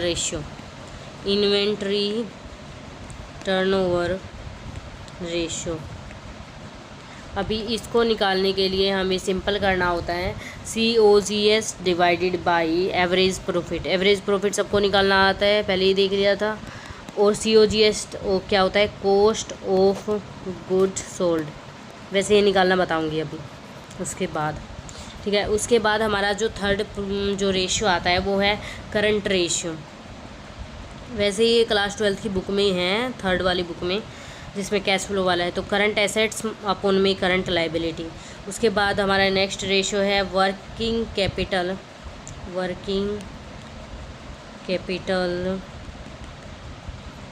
टर्नओवर रेशियो। तो वर्किंग कैपिटल टर्नओवर रेशियो निकालने के लिए हम सिंपल सा करते हैं। वर्किंग कैपिटल का मतलब होता है नेट सेल्स। तो नेट जो सेल्स होती हैं उसको हम लोग डिवाइड कर देते हैं अपना वर्किंग कैपिटल से। मैं वर्किंग कैपिटल को WC लिख देती हूँ, ठीक है। तो वर्किंग कैपिटल से डिवाइड कर देते हैं। तो सिंपल सा फॉर्मूला है, देखो डेट इक्विटी रेशियो में सबसे पहले डेट देन इक्विटी और रेशियो बन गया। इन्वेंट्री टर्नओवर रेशियो में इन्वेंट्री मतलब कॉस्ट गुड्स तो आ गया COGS अपॉन एवरेज प्रॉफिट। उसके बाद current ratio current assets current liability. Working capital ratio तो वर्किंग कैपिटल नीचे चल जाएगा और टर्नओवर रेशियो में नेट सेल्स आता है, ठीक है। उसके बाद हमारा नेक्स्ट रेशियो आता है, एक और पेज ऐड कर लेते हैं हम लोग। उसके बाद हमारी ये हो गई 4। देन नेक्स्ट 5th रेशियो है हमारा प्रोप्राइटरी रेशियो, जो कि हम शेयर होल्डर्स के लिए निकालते हैं। प्रोप्राइटरी का मतलब सबने सुना होगा क्लास 11th में, इसको बोलते हैं share holder fund. Share holders fund बोलते हैं प्रोप्राइटरी को। तो अभी इसका रेशियो निकालने के लिए जो शेयर होल्डर फंड है, share holders fund divided by अपना कर देते हैं total assets. Share holders fund इसका मतलब क्या होता है, शेयर होल्डर फंड, तो इसको डिवाइड कर देंगे टोटल एसेट्स से, तो ये हमारा रेशियो खत्म। उसके बाद हमारा नेक्स्ट रेशियो आता है 6th, जिसको बोलते हैं नेट प्रॉफिट रेशियो। ये भी इम्पोर्टेंट रेशियो है, नेट प्रॉफिट रेशियो। ये निकालने के लिए क्या करना होता है, net profit upon net sales. और अगर इसकी जगह हमें दे दे 7th रेशियो बना देते हैं यहीं से, अगर नेट की जगह हमें दे दे ग्रोस प्रॉफिट रेशियो, तो ग्रोस प्रॉफिट रेशियो निकालने के लिए क्या करना है, gross profit upon net sales. Into में परसेंटेज में निकलते हैं दोनों रेशियो, तो 100 कर देंगे। तो अभी हमारे सारे इंपॉर्टेंट रेशियो मैंने कवर कर दिए। अभी हम क्वेश्चन को देखते हैं रेशियो वाले चैप्टर से, ठीक है। यहाँ पे हमें गिवन है ये सारी चीज़ें, और ये 36 डेज़ का मैं बताऊंगी क्या है। हमें निकालना है डेट इक्विटी रेशियो, फॉर्मूला देख लिया। स्टॉक टर्नओवर रेशियो का यहीं पे देखेंगे। इन्वेंट्री होल्डिंग पीरियड निकालने के लिए आपको जो टाइम दे रखा है ना, ये तो इसको डिवाइड कर देंगे आप जो स्टॉक टर्नओवर रेशियो आएगा उससे, तो इन्वेंट्री होल्डिंग पीरियड निकलेगा, ठीक है। ये सिंपल है। स्टॉक टर्नओवर रेशियो निकालने के लिए हम लोग क्या करते हैं, COGS अपॉन एवरेज जो इन्वेंट्री होती है उसको डिवाइड करते हैं। जैसे हमने इन्वेंट्री रेशियो निकालना था ना, इसको डिवाइड किया एवरेज प्रॉफिट से। अभी स्टॉक टर्नओवर रेशियो निकालेंगे तो COGS को डिवाइड कर देंगे हम लोग अपना उससे, क्या बोलते हैं, एवरेज इन्वेंट्री से। तो अभी निकालते हैं डेट इक्विटी रेशियो से स्टार्ट करते हैं। तो डेट इक्विटी रेशियो को निकालने के लिए हम लोग क्या करते हैं, डेट अपॉन इक्विटी। तो सबसे पहले हम यहाँ पे देखते हैं डेट कितनी है हमारी। तो डेट की बात करें तो हमें preference share capital, equity share capital, capital reserve, surplus, debenture, average inventory, sales, profit on sales. तो हमें सिर्फ यहाँ पे डिबेंचर गिवन है। डेट लाइबिलिटी में क्या क्या गिवन है, डिबेंचर। तो डिबेंचर की वैल्यू कितनी है, 2,70,000। 2,70,000 गिवन है, तो डेट आ गई 2,70,000। देन हमें इक्विटी गिवन है। इक्विटी में क्या क्या गिवन है हमें, जो कि हम शेयर होल्डर के पास भेजते हैं। तो डेट हमने निकाला 2,70,000, लाइबिलिटी में सिर्फ इतना ही गिवन है 2,70,000। उसके बाद निकालो इक्विटी में क्या क्या गिवन है। तो इक्विटी की बात करें तो प्रेफरेंस शेयर कैपिटल भी गिवन है, इक्विटी भी, देन सरप्लस भी, और कैपिटल रिजर्व भी गिवन है। तो सारी चीज़ें गिवन है, इन सबको टोटल करो। अगर हमें बैलेंस शीट बनाती होती तो हम इनको कहाँ भेजते, शेयर होल्डर फंड में भेजते। तो अभी इनको टोटल करो यहाँ से, 1 preference share, equity share and then capital reserve, surplus, इन सबको। तो अगर इन सबको टोटल करते हैं तो हमारा आ गया 10 लाख, ठीक है। तो अभी इसको क्या कर दो, 10 लाख से डिवाइड कर दो। तो अभी डिवाइड करते हैं 2,70,000 को 10 लाख से, तो 3 से 1 ओके। तो ये आ गया 0.27, ठीक है। तो ये हमारा आ गया डेट इक्विटी रेशियो। डेट निकालने के लिए हमें सिंपल गिवन था, शेयर होल्डर फंड इक्विटी निकालने के लिए हमें ये सारी चीज़ों को ऐड करना पड़ा। तो हमारा निकल के आ गया डेट इक्विटी रेशियो। अब जो हमारा नेक्स्ट रेशियो है वो क्या है, एक सेकेंड मैं इसको, ओके। अब हमारा नेक्स्ट रेशियो है डेट इक्विटी के बाद हमारा नेक्स्ट रेशियो है जो कि है स्टॉक टर्नओवर रेशियो। तो स्टॉक टर्नओवर रेशियो निकालने के लिए cost of goods sold upon average inventory. Average किसी भी चीज़ का करते हैं ना तो दो चीज़ों को प्लस करो और उनको डिवाइड कर दो 2 से। वैसे हमें क्वेश्चन में गिवन होता है एवरेज इन्वेंट्री। अभी कॉस्ट ऑफ गुड सोल्ड कैसे निकालते हैं हम, तो इसको निकालने के लिए आपको सेल्स में से ग्रोस प्रॉफिट माइनस करना होता है, ग्रोस प्रॉफिट, ठीक है। तो ग्रोस प्रॉफिट देखते हैं कैसे निकलेगा। तो सेल्स हमारी है 2,50,000, उसमें से प्रॉफिट दे रखा है 20%, तो 2,50,000 पे जो 20% प्रॉफिट होगा वही ग्रोस प्रॉफिट होगा। तो ये आ गया हमारा 50,000 हमारा ग्रोस प्रॉफिट। तो सेल्स है हमारी 2,50,000, उसमें से 50,000 गई तो 2 लाख आ गया कॉस्ट ऑफ गुड सोल्ड। फिर से बताऊँ, देखो हमें ग्रोस प्रॉफिट निकालना था। ग्रोस प्रॉफिट दे रखा है प्रॉफिट ऑन सेल्स, तो सेल्स हैं 2,50,000 की, उसके ऊपर 20% प्रॉफिट की मैंने, तो ये हम निकालते हैं तो हमारा आ गया 50,000 प्रॉफिट। अभी gross profit cost of good sold निकालने के लिए सेल्स में से ग्रोस प्रॉफिट घटाना होता है। तो सेल्स हैं 2,50,000 की, उसमें से ग्रोस प्रॉफिट है 50,000 का। अब इसको माइनस करेंगे तो 2 लाख आ गया total COGS, cost of good sold. तो आई थिंक समझ आ ही गया होगा, इतना भी हार्ड नहीं था ये। तो अभी हमने कॉस्ट ऑफ गुड सोल्ड निकाल लिया 2 लाख, और एवरेज इन्वेंट्री 40,000 गिवन है तो 40,000। तो अभी अगर हम इसको डिवाइड करते हैं तो ये हमारा आ गया 5, तो ये हमारा आ गया 5 टाइम्स लिखते हैं यहाँ पे, ठीक है। स्टॉक टर्नओवर रेशियो भी हो गया। अब उसके बाद है inventory holding period. Inventory holding period मैंने बताया था 360 जो हमें यहाँ पे गिवन है, ये divided by stock turnover ratio, तो वो है 5 इज इक्वल टू कितने दिन आ गए 72 डेज़। तो ये आ गया इन्वेंट्री होल्डिंग पीरियड मतलब 72 डेज़। तो हमने रेशियो वाला चैप्टर भी कंप्लीट कर लिया, सारे फॉर्मूलाज देख लिए इंपॉर्टेंट और कैसे निकालना है, सारी चीज़ें कवर कर ली। सो आई थिंक समझ आ ही गया होगा। कुछ फार्मूला यहाँ पे लिख दिए हैं तो ऐसे ही करके निकालना है, एंड कुछ वहाँ पे आपने पहले से निकाले। उसके बाद हमारा जो नेक्स्ट टॉपिक आता है वो है कैश फ्लो स्टेटमेंट। सबसे पहले इसका फॉर्मेट देखते हैं। चलो, तो cash flow statement for the year ended, जो भी ईयर है वो लिखना है। उसके बाद यहाँ पे particular, then details, then amount. उसके बाद हमारी 3 हेडिंग होती है मेन। तो cash flow from operating activity, investing, financial. Cash flow कहाँ से आता है, ऑपरेटिंग एक्टिविटी से, इन्वेस्टिंग एक्टिविटी से और फाइनेंसिंग एक्टिविटी, तो तीनों का निकालना होता है हमें। तो ये ऑपरेटिंग का है, ये इन्वेस्टिंग का है, ये फाइनेंसिंग का, ऐसे ही लिखना है, यही फॉर्मेट है उसका। तो सबसे पहले आता है net profit before taxation and extra ordinary item, जो हमें प्रॉफिट गिवन होगा क्वेश्चन में। फिर उसमें एडजस्टमेंट करती हैं non cash non operating item. जैसे कि अगर आपको कोई भी आइटम गिवन होता है जैसे कि डेप्रिसिएशन, तो उसको हम ऐड करते हैं। और अगर गिवन है कोई भी एवरेज प्रॉफिट जो कि नॉन डेप्रिसिएशन क्या होता है, नॉन कैश होता है, तो उसको हम वापस से ऐड कर देंगे। तो ऐसे आइटम्स जो कि नॉन कैश है, नॉन ऑपरेटिंग गिवन है, तो उनको ऐड और लेस करते हैं। फिर हमारा आ जाएगा operating profit before working capital change.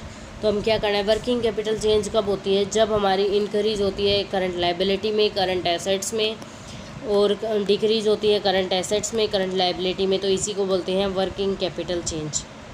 तो अगर ऐड हमें क्या करना है, ऐड करना है अगर जो एसेट्स हैं वो इंक्रीज़ हो रही हैं और लायबिलिटी डिक्रीज़ हो रही है, तो ये चीज़ें ऐड करनी है वर्किंग कैपिटल में। लेस क्या करना है, अगर उल्टा इसका एसेट्स हमारी कम हो रही हैं और एक चीज़ बढ़ रही है, तो कोई भी याद कर लो, या ये चीज़ याद कर लो या ये चीज़, फिर उसके बाद रिवर्स कर देना। फिर उसके बाद निकल के आएगा कैश जनरेटेड फ्रॉम ऑपरेशन। फिर उसमें से जो टैक्स पेमेंट करी वो माइनस करना है। देन हमारा निकलेगा cash flow before extra ordinary item. Simple भी लिख सकते हो, ये एक्स्ट्रा ऑर्डिनरी आइटम क्वेश्चन में ज़्यादातर गिवन नहीं होता, तो यहाँ पे सीधा आ सकते हो कैश। अगर माइनस में आंसर आता है तो यूज्ड इन लिखना है, अगर प्लस में आता है तो फ्रॉम लिखना है। कहाँ पे, फ्रॉम यूज्ड इन लिखना है। Net cash from used in operating activity, अगर यहाँ पे माइनस में आता तो हम यूज्ड इन लिखते हैं, अगर प्लस में क्वेश्चन आ रहा आंसर आ रहा है तो हम क्या करते हैं, फ्रॉम लिखते हैं, ठीक है। उसके बाद cash flow from investing activity, तो जो जो चीज़ें बेची हैं और उससे प्रॉफिट हुआ है ना, तो वो चीज़ें प्लस होंगी, और जो चीज़ बेची है उससे माइनस हुआ है तो वो चीज़ें माइनस होंगी। जैसे proceeds from sale of fix assets, proceed of fix और इंटेंजिबल एक्सेस, एक्स्ट्रा ऑर्डिनरी आइटम, तो ये इन्वेस्टिंग से आ जाएगा। इसमें भी सेम है, फ्रॉम कब लिखना है, जब हमारा प्लस में आंसर आए, और यूज्ड इन जब माइनस में आंसर आए। उसके बाद है फाइनेंसिंग एक्टिविटी से, अगर आपने शेयर्स बेच दिया, प्रॉफिट हो गया, लॉन्ग टर्म के लिए बोरोइंग, रीपेमेंट कर दी लोन की, रिडम्पशन और बैंक ओवरड्राफ्ट, ये सारी चीज़ें आती है तो वहाँ पे आती है। फिर उसके बाद आप इन तीनों का जो ये आया 1, 2 एंड 3, सॉरी यहाँ 1, 2 एंड 3 इन तीनों के जो ऑपरेटिंग एक्टिविटी, इन्वेस्टिंग, फाइनेंसिंग से जो आया उसको प्लस करोगे। इन तीनों को प्लस करने के बाद उसमें हमें क्वेश्चन में गिवन होता है कैश एंड कैश इक्विवेलेंट, तो वो ऐड करना होता है, ठीक है। वो ऐड करने के बाद आपका cash and cash equivalent at the end of year आ जाएगा और फिर उसको माइनस करके एंड देन आपका पूरा प्रॉफिट आ जाएगा। तो ये हमारी होती है कैश फ्लो स्टेटमेंट या पे कैश फ्लो स्टेटमेंट। अभी हमने फॉर्मेट देख लिया, अभी हम क्वेश्चन करते हैं। तो क्वेश्चन करने के लिए दिमाग चाहिए भैया। You are required to prepare cash flow statement 2006 की, तो लिखो यहाँ पे cash flow statement of the year ended 31 दिसंबर 2006। यहाँ पे गिवन होता है हमें ये दिसंबर लिखना है या फिर लास्ट का मार्च लिखना है, जो भी। अब उसके बाद ये हमारी एडजस्टमेंट गिवन है हमें, तो जितनी एडजस्टमेंट गिवन होती हैं, जैसे अगर हमें इन्वेस्टमेंट पे एडजस्टमेंट गिवन है तो इसका अलग अकाउंट बनेगा, टैक्स पे एडजस्टमेंट है तो इसका भी अकाउंट बनेगा, फिक्स एसेट्स का एडजस्टमेंट है तो इसका भी। जितनी एडजस्टमेंट में नाम है ना उन सब के अकाउंट बनेंगे, जैसे इन्वेस्टमेंट, टैक्स और fix asset. Late me show you. Fix assets, investment और टैक्स तीनों का अकाउंट बना के रख रखा है, तो तीनों का अकाउंट बनेगा जितनी एडजस्टमेंट गिवन है उन सब का। ओके, इतना समझ आ गया। उसके बाद कैश फ्लो स्टेटमेंट बनाना है तो इसका फॉर्मेट बनाओ सिंपल सा, यहाँ से ही ये बनाओ एंड देन यहाँ पे लिखो cash flow from operating activity, फिर कुछ जगह छोड़ दो, फिर लिखो cash flow from investing activity, फिर कुछ जगह छोड़ो, then cash flow from financing activity, then फिर कुछ जगह छोड़ो। पेपर में ऐसे ही करना है। अभी निकालते हैं इसको।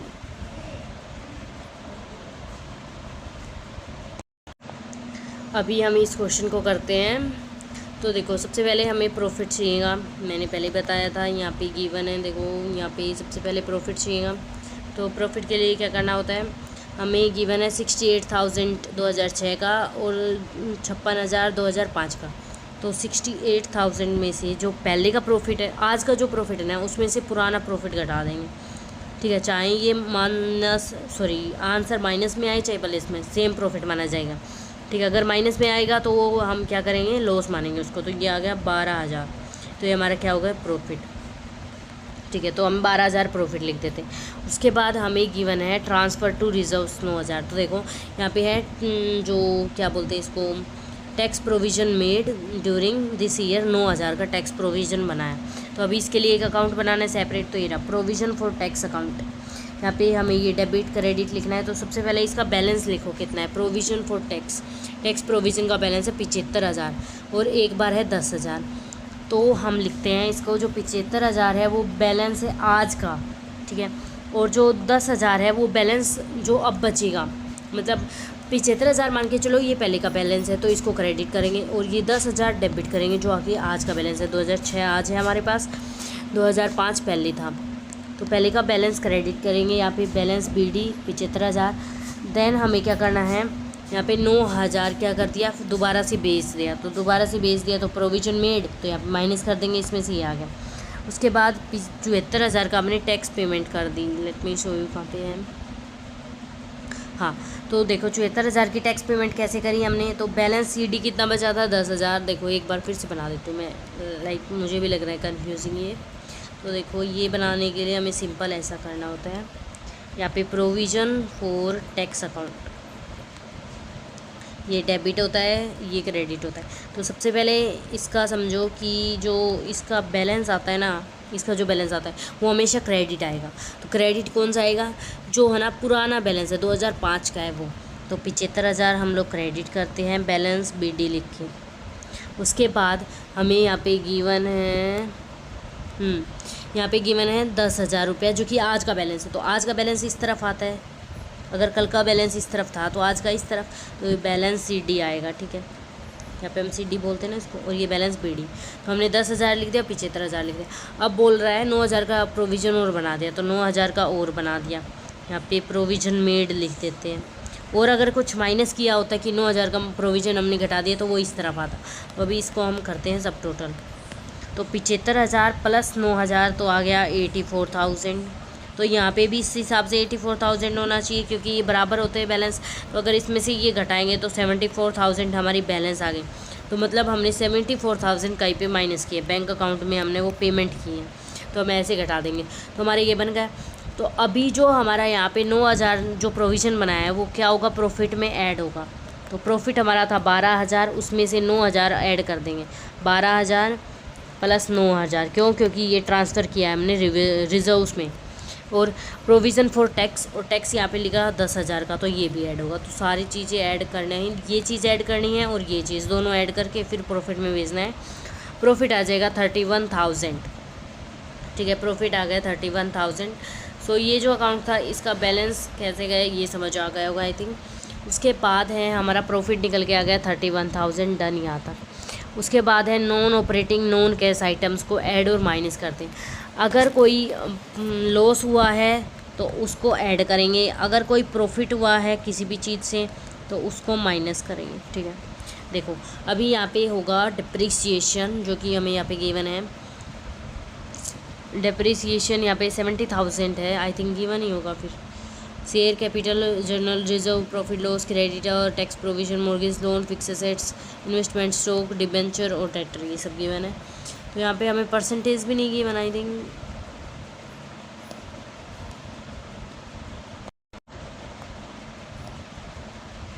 इतनी देर का रिकॉर्डिंग ही नहीं हो रहा था, मतलब व्हाट। चलो फिर से स्टार्ट करते हैं। तो अभी नेक्स्ट हमने देख लिया था एक प्रोविजन फॉर टैक्स अकाउंट, अब देखना है फिक्स एसेट्स अकाउंट। तो अभी हमने बैलेंस देखो, फिक्स एसेट्स ये हैं, इसका बैलेंस 4 लाख है और 3,20,000। तो जैसा कि मैंने बताया था ये फिक्स एसेट्स का अकाउंट है, ये प्रोविज़न फॉर टैक्स ये लायबिलिटी थी। तो जो लायबिलिटी होता है ना उसके अकाउंट में बैलेंस कहा जाता है क्रेडिट में, और जो एसेट्स होती हैं उसका अकाउंट का बैलेंस कहा जाता है डेबिट में, ये बात याद रखना, ठीक है। लायबिलिटी का जो बैलेंस आता है वो कहा जाता है क्रेडिट में, और जो एसेट्स होती हैं उसका बैलेंस कहा जाता है डेबिट में। तो इसका बैलेंस 4 लाख कहाँ पे जाएगा? डेबिट में, 4 लाख डेबिट। और जो ये जो बैलेंस है 3,20,000 ये लास्ट में क्रेडिट में चल जाएगा, ऑटोमेटिक है ये। तो उसके बाद बीच में क्या एडजस्टमेंट हुई, एसेट्स कॉस्टिंग 10,000 बेच दी 12,000 में, तो 10,000 की 12,000 की एसेट्स बेच दी, और यहाँ पे हमारा 10,000 का लॉस हो गया। अगर लॉस है वो इस साइड आएगा, अगर प्रॉफिट है वो इस साइड आएगा। देखो एक बार मैं ये अकाउंट ही बना देती हूँ पूरा अलग से, जो कि समझ आ जाए। जैसे कि ये हमारा अकाउंट है, ठीक है, ओके। तो देखो ये हमारा कोई एसेट का अकाउंट है, तो एसेट का अकाउंट है ना, तो उसमें क्या होता है बैलेंस कहाँ पे आता है? डेबिट में आता है, बैलेंस डेबिट में आएगा। यहाँ पे बैलेंस BD आएगा, तो अगर BD इस साइड है तो CD इस साइड आएगा, ठीक है। अगर वहीं पे ये लायबिलिटी का अकाउंट होता, लेट से लायबिलिटी का अकाउंट है, तो इसका बैलेंस क्रेडिट में आता और यहाँ पे बैलेंस आता BD, then CD automatic debit में चल जाता, ठीक है। तो ये लायबिलिटी की बात थी। अभी हम एसेट्स की कर लेते हैं। तो अभी देखते हैं ये जो एसेट थी, ये जो एसेट है इसका बैलेंस BD है 4 लाख। अभी देखो एसेट बेची तो यहाँ पे बैंक में पैसा आएगा जो कि हम क्रेडिट करेंगे अगर अमाउंट बढ़ रही है, डेबिट अगर डिक्रीज हो रही है। तो बैंक जो एसेट्स बेची है वो 12,000 की बेची है, तो क्या हो रहा है ये, एसेट बेची 12,000 की, ठीक है। तो 10,000 की एसेट थी, हमने 12,000 में बेच दी, 2,000 का प्रॉफिट हो गया। तो प्रॉफिट इस साइड लिखते हैं 2,000। अगर वहीं पे हमें लॉस होता 2,000 का तो वो हम इस तरफ लिखते 2,000, लेकिन अभी आज हमें प्रॉफिट हुआ है तो वो इस तरफ लिखते हैं, ठीक है। तो प्रॉफिट लिखते हैं हमने 2,000 का। उसके बाद हमारा है ये हम कैलकुलेट करते हैं। यहाँ पे CD का बैलेंस कितना था? 3,20,000, 3,20,000। अभी इसको टोटल कर दो तो ये हमारा आ गया 4 लाख और ये 2,000, तो 4,02,000। तो यहाँ पे भी 4 आएगा। 3,20,000 में से 12,000 गए तो हमारा 70,000 का डिफरेंस आ रहा है। तो जो 70,000 का डिफरेंस आ रहा है वो चल जाएगा डेप्रिसिएशन में। प्रॉफिट हमने देख लिया, लॉस होता, प्रॉफिट नहीं गिवन होता, डेप्रिसिएशन गिवन होता तो वो प्रॉफिट में चल जाता। तो इसीलिए आओ देखो हमने एसेट अकाउंट बनाना सीख लिया, ठीक है। उससे पहले हमने प्रोविज़न फॉर टैक्स भी देख लिया था। अभी हमारा रहता है इन्वेस्टमेंट अकाउंट, तो ये देखेंगे। फिर इसके बाद ये एसेट अकाउंट बनाया, इसका सिर्फ यही यूज़ नहीं है कि हमने ये यहाँ पे यूज़ कर लिया, नहीं, इसका यूज़ इन एक्टिविटीज़ में भी आएगा। तो उनको धीरे धीरे करेंगे, अभी ज़्यादा वो करने की ज़रूरत नहीं है, लोड लेने की। पहले हम इसको इरेज कर देते हैं एक बार एंड देन देखते हैं कि कैसे क्या करना है। अभी है नेक्स्ट, अभी आपने प्रोविज़न फॉर टैक्स अकाउंट बनाया, देन फिक्स एसेट्स अकाउंट। अब देखो नेक्स्ट इन्वेस्टमेंट पे दे रखे हैं, इन्वेस्टमेंट कॉस्टिंग 8,000 वर सोल्ड 8,500।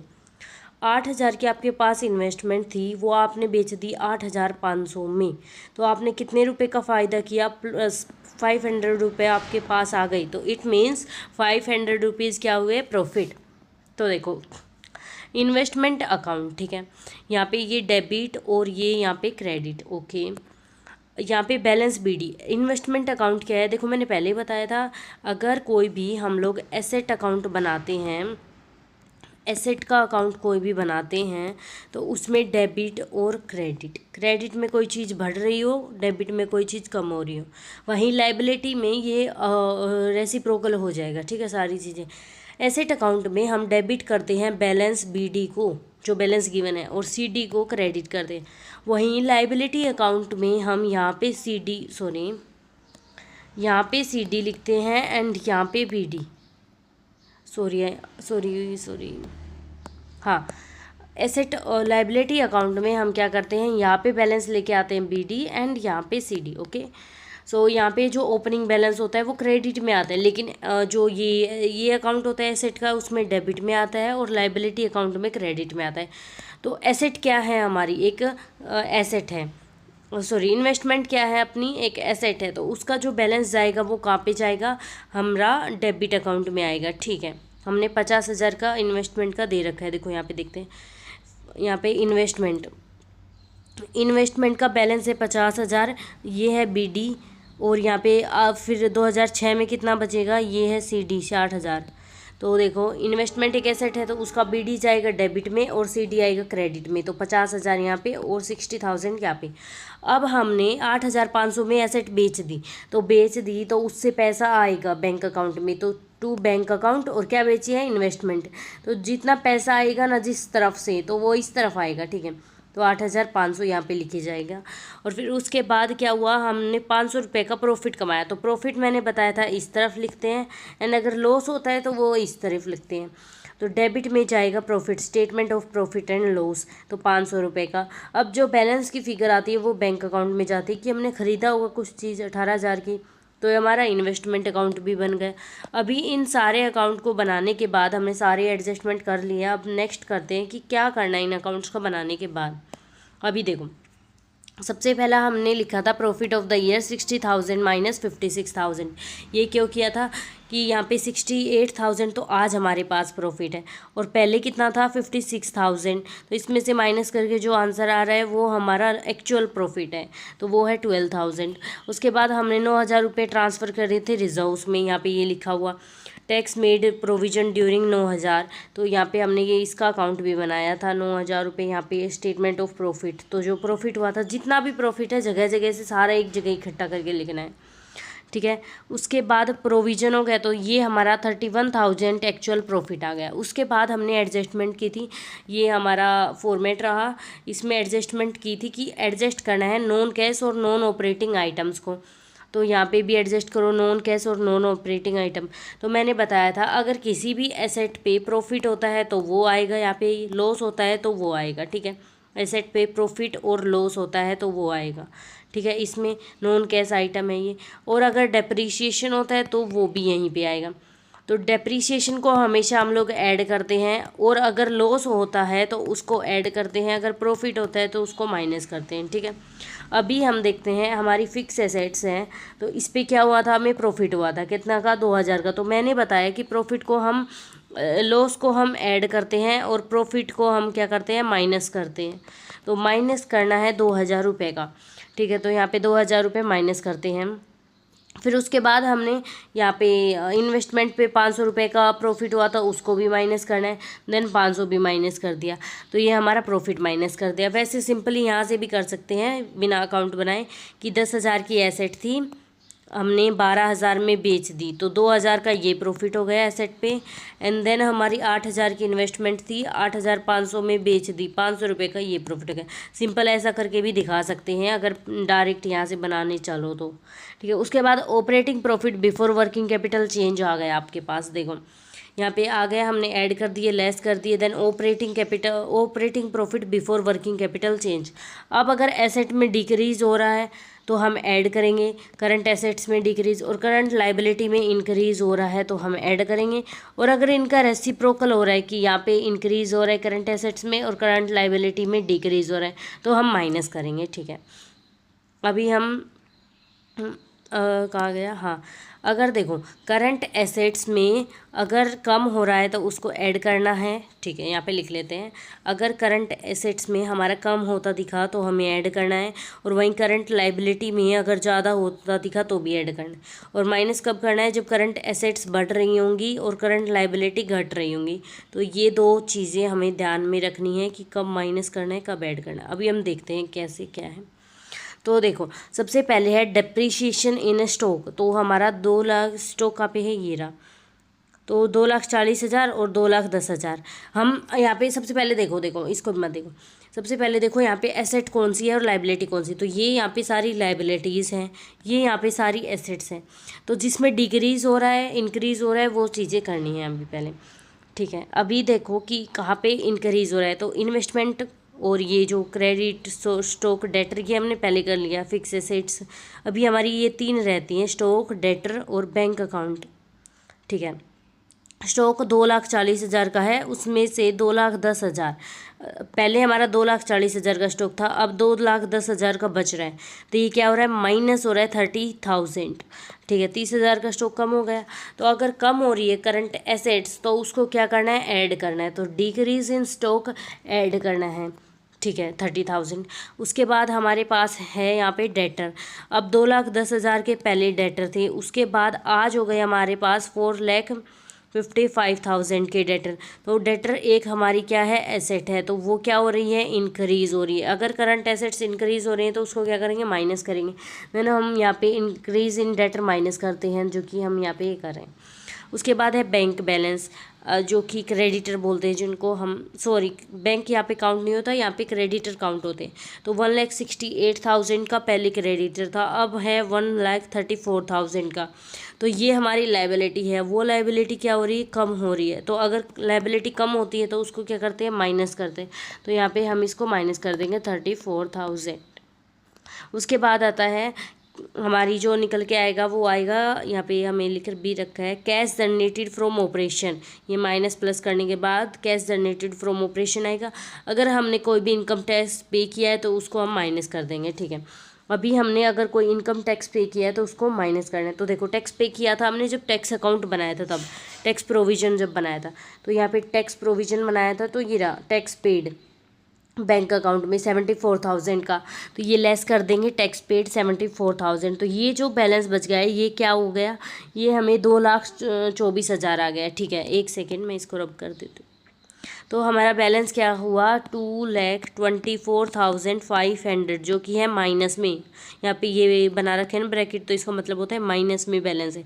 तो माइनस में बैलेंस है तो हम लिखते हैं यूज्ड इन, और अगर यही बैलेंस प्लस में होता है तो हम लिखते हैं फ्रॉम। तो देखो net cash used in operating activity, used in लिखना है, क्यों, क्योंकि माइनस में बैलेंस। अगर प्लस में होता है तो फ्रॉम लिखते, जैसे कि यहाँ पे 2,500 का प्लस में बैलेंस है तो हम लिखते हैं net cash from investing activity. So I think जो यूज्ड इन है और फ्रॉम का मतलब तो समझ आ गया होगा। उसके बाद है हमारा next cash from o investing activity. तो जितनी भी इन्वेस्टिंग एक्टिविटी होती है उनसे कैश जो आता है वो लिखना है। ठीक है, और जो जाता है वो। तो देखो proceeds from sale of invest fix assets. अगर हमारा कैश आ रहा है तो वो प्लस होगा, अगर कैश जा रहा है तो वो माइनस होगा। और यहाँ पे माइनस को डिनोट करने के लिए ऐसे ब्रैकेट बने होते हैं। ठीक है, तो अगर प्रोसीड है तो प्रोसीड्स का मतलब क्या होता है, वैसे प्रोसीड्स का मतलब सिंपल बताऊँ तो सेल होता है, और परचेज का मतलब होता है बाय करना, सबको पता है। सो कोई भी चीज़ बाय करना, और अगर हम बाय कर रहे हैं तो वो माइनस में आएगा, और सेल कर रहे हैं तो वो प्लस में आएगा। ठीक है, इतनी बात ध्यान रखनी है। अब देखो लिख दो सबसे पहले cash flow from investing activity. अब इसको निकालते हैं, proceeds from sale of investment. तो सबसे पहले इन्वेस्टमेंट अकाउंट पे जाओ, और हमने यहाँ पे इन्वेस्टमेंट बेची थी, यहाँ पे पहले खरीदी थी। ठीक है, 18,000 की, और बेची भी थी हमने, यहाँ पे सेल की थी। तो सबसे पहले सेल वाली लिख दो, या फिर ये लिख दो, कुछ भी। तो अगर जैसे कि हम सेल वाली लिखते हैं तो सेल में मैंने बताया कि प्रोसीड वर्ड का यूज़ होता है, और अगर हम कुछ भी बाय करते हैं तो वहाँ पे लिखते हैं हम परचेज। तो ये कन्वर्ट करके लिखना है। तो सबसे पहले हमने यहाँ पे बैंक अकाउंट से सेल की थी, सेल करी है 8,500 की। तो proceeds from sale of investment, sale करी है 8,500 की, proceed from sale of investment 8,500। उसके बाद हमने क्या किया, यहाँ पे परचेज की है तो 18,000 की। तो बाय मतलब परचेज करना, तो परचेज लिखेंगे, purchase from sale of investment जो कि है 18,000 की, परचेज ऑफ इन्वेस्टमेंट 18,000। उसके बाद हमारे पास एक और अकाउंट था फिक्स एसेट्स अकाउंट, इसमें भी हमने सेल की थी 12,000 की। तो प्रोसीड लिख देंगे from sale of fix assets, तो ये 12,000। तो जो जो खरीदी और बेची है एसेट्स, ओनली एसेट्स, तो वो यहाँ पे लिखनी है। अगर खरीदी है तो वहाँ पे परचेज का वर्ड का यूज होगा, अगर बेची है तो वहाँ पे प्रोसीड्स यूज होगा। उसके बाद है cash flow from financing activity. Financing activity वो होती हैं जैसे शेयर्स, डेटर्स, क्रेडिटर्स, इन सब का यूज़ करना, इन्वेस्टमेंट्स वगैरह। तो फाइनेंसिंग एक्टिविटी हमने क्या क्या किया है यहाँ पे, एक तो मॉर्गेज का लोन लिया है, तो जो कि यहाँ पे लिखा हुआ था मॉर्गेज लोन, पहले ये नहीं था, बिल्कुल जीरो था यहाँ पे, अब है 2,70,000 का लोन। ठीक है, तो 2,70,000 हमने क्या लिया है, सेल लोन लिया है, तो सेल फ्रॉम मॉर्गेज लोन 2,70,000 ये यहाँ पे लिख देंगे। और फिर उसके बाद फाइनेंसिंग एक्टिविटी आ गई 2,70,000। अब इन तीनों को ऐड कर देंगे, ऑपरेटिंग, इन्वेस्टिंग और फाइनेंसिंग एक्टिविटी। जब इन तीनों को ऐड करते हैं तो 2,70,000 हमारे पास हैं और 2,25,000 रुपये हैं। तो इन दोनों को ऐड करते हैं तो 0 0 एंड देन 5 देन 2 देन 7 और 2,72,500। उसमें से 2,24,500 माइनस करने हैं, क्यों, क्योंकि ये माइनस में गिवन है हमें, तो ये माइनस करना है, तो हमारा आता है 48,000। उसके बाद हमें गिवन है कि कितना इंक्रीज़ हुआ है कैश और कैश इक्विवेलेंट में। तो बैंक में हमारा जो बैलेंस होता है उसी को बोलते हैं, तो 1,49,000। ठीक है, तो यहाँ पे ये इंक्रीज़ हुआ है तो हम ये लिख देंगे 1,49,000। उसके बाद जो ये बैलेंस होता है ना, ये वाला लास्ट वाला बैलेंस ये लिखा जाता है। फिर उसके बाद कैश एंड कैश इक्विवेलेंट 1,97,000। अगर ये वाला जो बैलेंस है हमारा, जो हमने कैश फ्लो स्टेटमेंट बनाई, उसका जो ये लास्ट बैलेंस है ये वाला, और जो यहाँ पे हमें बैंक का बैलेंस लास्ट दे रखा होता है, बैंक या फिर कैश जो भी 2006 का लास्ट ईयर का जो बैलेंस गिवन होता है, ये दोनों अगर सेम आ जाते हैं तो समझ लो हमारा जो क्वेश्चन है वो करेक्ट है। ठीक है, ये दोनों बैलेंस मैच करने होते हैं, जैसे बैलेंस शीट में हम दोनों साइड मैच करते हैं ना, वैसे ही इस क्वेश्चन में हम ये वाला बैलेंस इसके साथ मैच करते हैं। ठीक है, तीनों जितनी एडजस्टमेंट है उतने अकाउंट बनाने हैं और ऐसे सोल्व होता है, और ये पूरा उसका फॉर्मेट है। फॉर्मेट सबसे ज़्यादा इंपॉर्टेंट है, अगर ये याद हो जाता है तो क्वेश्चन अपने आप ऑटोमेटिकली से सोल्व हो जाएगा। सबसे पहले ये लिखो, और फॉर्मेट के मार्क्स हैं स्टेप वाइज। अगर फॉर्मेट भी बना के आते हो, कुछ भी नहीं आता क्वेश्चन में, लेट से 15 मार्क्स का क्वेश्चन है, फॉर्मेट बना दिया और कुछ चीज़ें लिख दी है जो फॉर्मेट में गिवन है ये वाली, एंड कुछ अमाउंट कुछ भी फिल कर दी जो आपको समझ आ रहा है वो, जैसे कि सेल ऑफ फिक्स एसेट्स लिखी यहाँ पे। तो हमने यहाँ पे सेल की थी 8,000 की, सोल्ड फॉर 8,500। तो आप लिख दो कि 8,000 की इन्वेस्टमेंट बेच दी हमने, तो ये सब लिख देते हैं ना। तो हमारे out of 15 we can get 5 marks 6 marks, इतने तो मिल सकते हैं आराम से, अगर अच्छे से फॉर्मेट वगैरह बनाया जाए। तो उसके बाद हमारा नेक्स्ट जो चैप्टर था वो है इंटरनल रिकन्स्ट्रक्शन। सो एक्चुअली हमने 3 क्वेश्चंस कर लिए, अभी 4th क्वेश्चन है ये इंटरनल रिकन्स्ट्रक्शन का। तो सबसे पहले है इसमें रिकन्स्ट्रक्शन अकाउंट का फॉर्मेट। ठीक है, वैसे ये इंपॉर्टेंट नहीं है, क्लास 12th में पढ़ा हुआ है वैसे भी। अगर देखो अब ये यहाँ पे सिंपल है, तो यहाँ पे देखना है कि हमें बैलेंस कहाँ पे लेके जाते हैं और कैसे क्या करना है।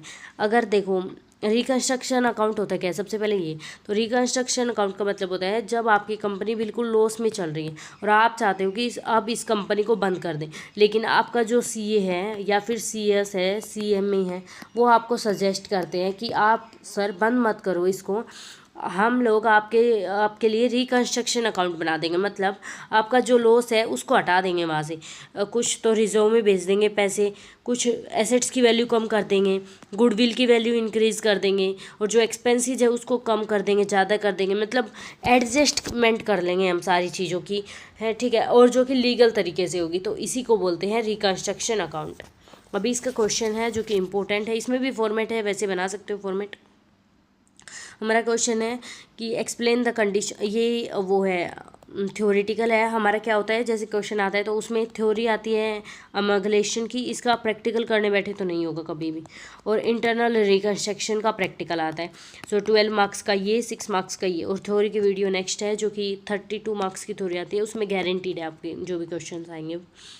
उसके बाद है यहाँ पे हमें बैलेंस शीट गिवन है पूरी, और यहाँ पे कुछ एडजस्टमेंट गिवन है, और बोल रहा है पास journal entry and prepare reconstruction account. ठीक है, तो सबसे पहले हम देखते हैं, यहाँ से स्टार्ट करते हैं।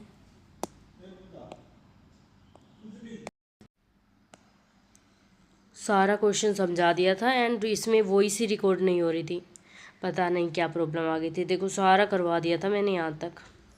कोई नहीं, अभी देख लिया है, फिर से अभी एक बार समझा देती हूँ कैसे क्या हुआ था। तो हमारी एडजस्टमेंट से शुरू करते हैं हम। Interest due on unsecured loan is waived. Waived मतलब होता है माफ़ करना।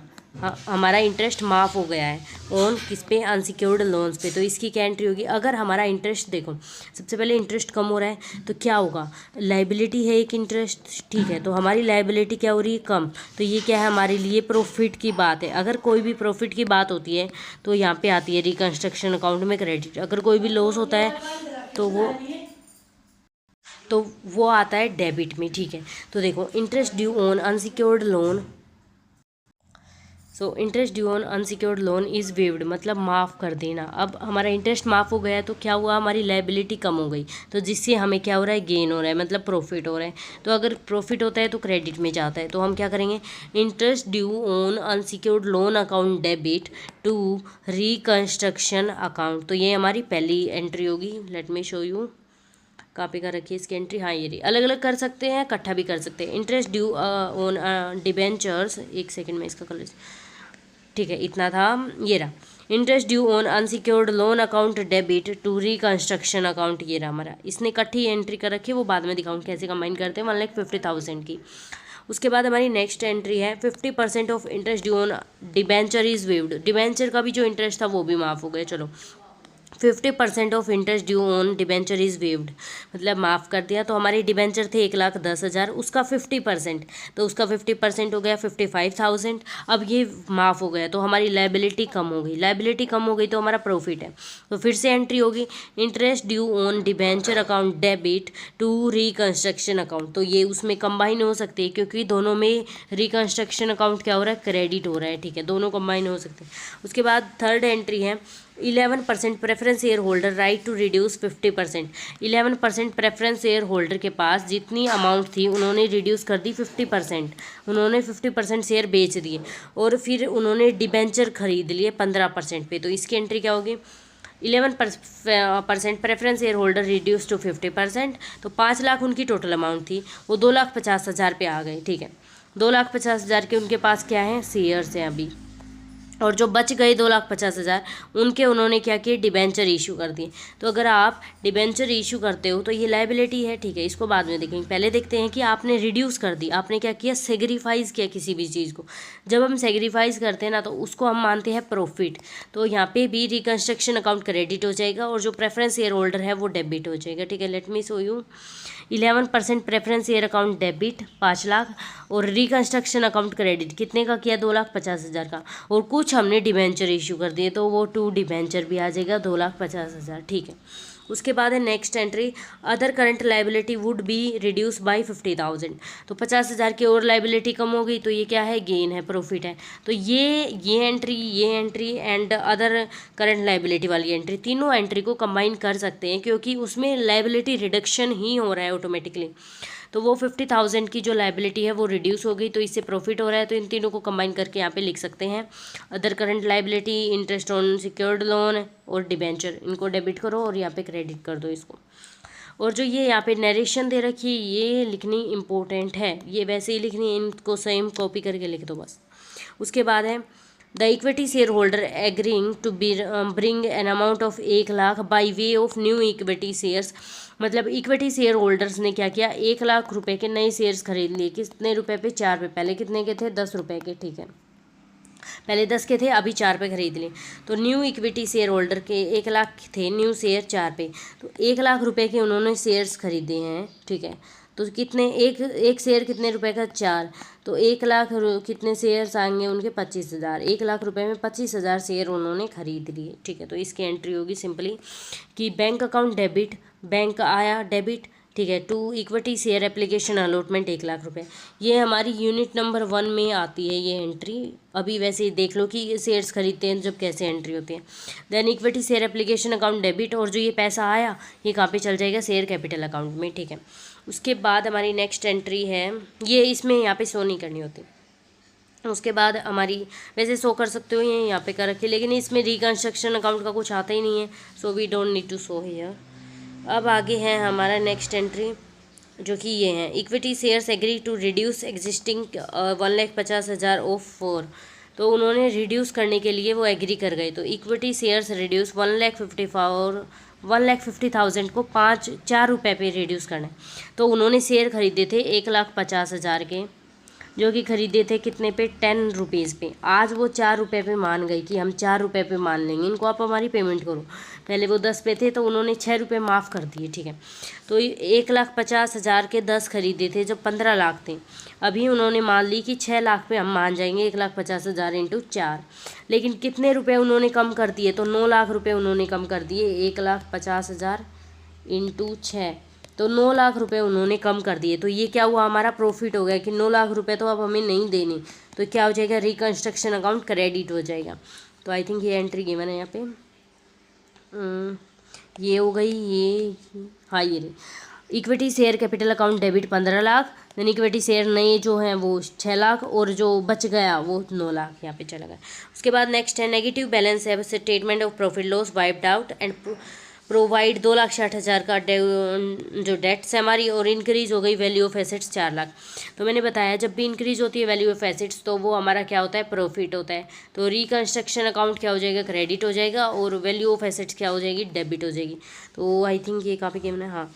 Assets account debit to reconstruction account 4 lakh, ठीक है। उसके बाद यहाँ पे हमें प्रॉफिट भी गिवन था, और यहाँ पे डेट्स और प्रॉफिट दोनों की वैल्यू को सेटलमेंट करना है। तो देखो यहाँ पे सेटल कर दिया हमने, हाँ। तो जितने अमाउंट का हमें लॉस गिवन है वो लिखना है यहाँ पे। जैसे रिकंस्ट्रक्शन अकाउंट डेबिट, तो देखो सबसे पहले लिखो कि कितना लॉस है वो लिखो, ठीक है। और फिर लिखो कितनी डेट है, जो कि गिवन है 2,40,000, ये लिखो, ठीक है, लिख दी। अब जितनी अमाउंट ये दोनों की आई उनको टोटल करके यहाँ पे लिख दो, रिकंस्ट्रक्शन अकाउंट में से डेबिट कर दो। देखो यहाँ पे ये रही, रिकंस्ट्रक्शन अकाउंट में डेबिट कर दो। कितना लॉस है, 10,40,000 का यहाँ पे गिवन होगा। इसमें बैलेंस शीट में